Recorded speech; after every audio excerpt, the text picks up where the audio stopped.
Lutte contre l'insécurité à Kinshasa, le commissariat provincial de la police ne baisse pas les bras.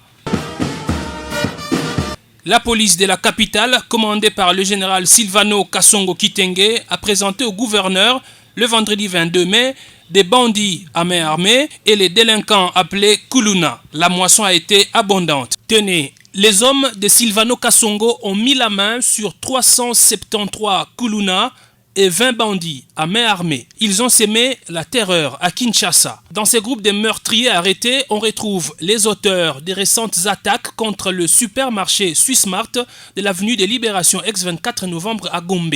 Ils avaient réussi à toucher par balle le policier commis à la sécurité de l'établissement. Blessé à la jambe, le policier avait vu son arme être ravie par ces bandits. Cette arme fait partie de celles saisies par la police. Dans ce lot, il y a aussi les assassins du policier qui assurait la sécurité du chantier dédié à la construction du saut de mouton des Débonhommes. Ces individus qui ont choisi le crime comme métier sont également des meurtriers des policiers dans les communes de Matete et Mongafula récemment. La police a réussi à saisir 10 armes de guerre et 132 machettes. Content du travail abattu par le commissariat provincial, le gouverneur Jean-Tini Ngobila a tout de même déploré le fait que beaucoup de bandits arrêtés plusieurs fois par la police et déférés au parquet, mais ils sont pourtant remis en liberté. Je vais commencer d'abord par remercier le commissaire provincial de la police, Jean Kasongo, ainsi que toutes ses troupes qui ont abattu un travail de titan.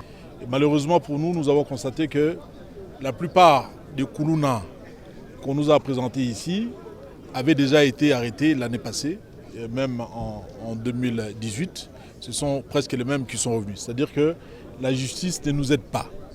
On arrête des Kuluna et quelques temps après, ils sont relâchés moyennant une petite amende. Spécialisé dans les braquages, extorsion avec violence des voitures, taxis, enlèvement des filles et assassinat des chauffeurs, ce criminel a confirmé les faits déplorés par l'autorité urbaine. Lui qui avait été arrêté fin 2019 pour meurtre d'un chauffeur par étranglement, a pu échapper à la justice moyennant paiement d'une amende visiblement illégale.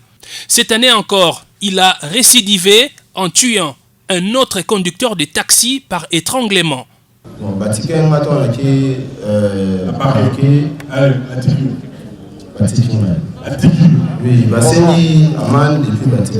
chauffeur, est-ce que c'est normal?